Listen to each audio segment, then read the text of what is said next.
What's up, guys? God, I need to come up with something original. Anyway, it was brought to me by one of my viewers, even though pretty much all of my viewers have my phone number, that I should make a series just like every other car channel on YouTube. So, my series is going to be called Old versus New. And what it's going to be about is old cars, and as long as they've got an old car version and a new car version of it, I'm going to take my knowledge on it and pretty much critique them. With that, the car that I've chosen to do is I think it's chosen, hold on. Oh well, is the 1984 Corvette Grand Sport and the 2017 Corvette Grand Sport. Now, the thing about the 1984 Corvette Grand Sport was when it was brand new, it was a $21,000 car. It came with a 350 small block with 375 horsepower and 370 foot-pounds of torque. I mean, out of a 350, that's quite a bit. I mean, and then it's a Chevy, so the bolt-ons for it are just pretty much unlimited. Transmission-wise, you could get a 4-speed manual or a 6-speed manual if you wanted to spend a little bit extra money. And, I mean, with that, all wrapped up in a 3,200 pound car. I mean, that's ridiculous. That's a really quick. It's called a Grand Sport for a reason. I mean, it's a nice car. I mean, of course, at that time there was the Countach that was somewhat new, and then Ferrari was pretty much reintroducing their GTO that they've been doing. But I mean, with those, you're talking 100,000 and $250,000 cars, and for a fraction of that price, you could get one of those. Really quick, let's just talk about all the other cars in '84. There was the Camaro, going way downhill.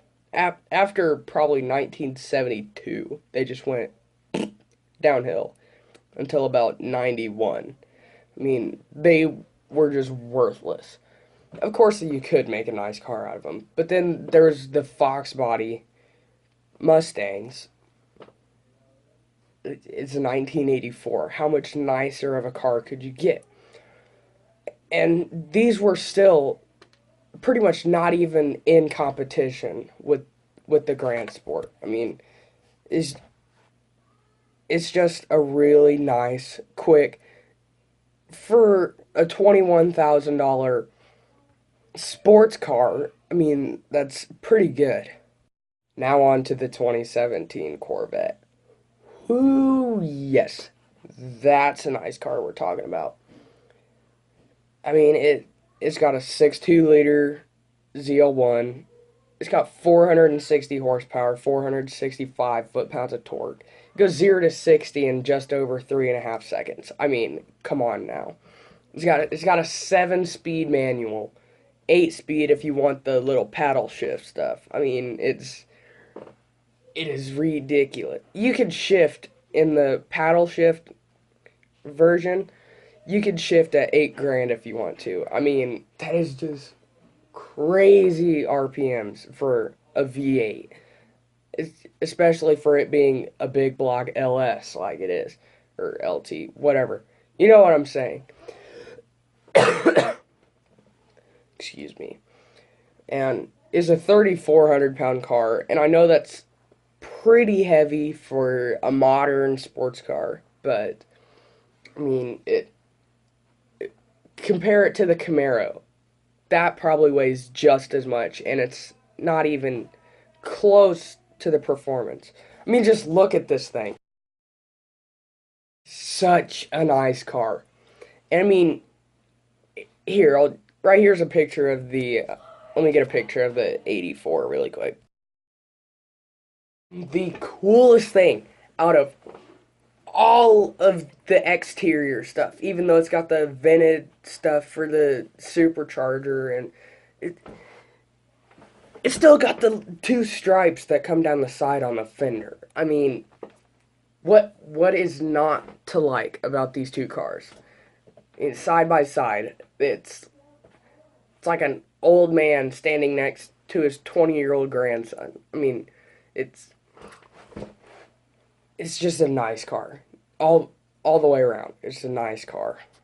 So the video I made yesterday of me making the decision of which one I would prefer to have, somehow it got deleted. I have no clue, but pretty much what it came down to was if I had enough money to buy either one of them, I'd probably pick the new one because it's just I I per, I personally like the new one more. It's not quite a classic Corvette, the 84. It's not quite a classic, so it I don't know. It's just yeah, I like the newer one better. Thank you guys so much for watching. Still need to come up with something original. But if you've got an idea of the next car that I should do to critique, I guess, old versus new, then just let me know.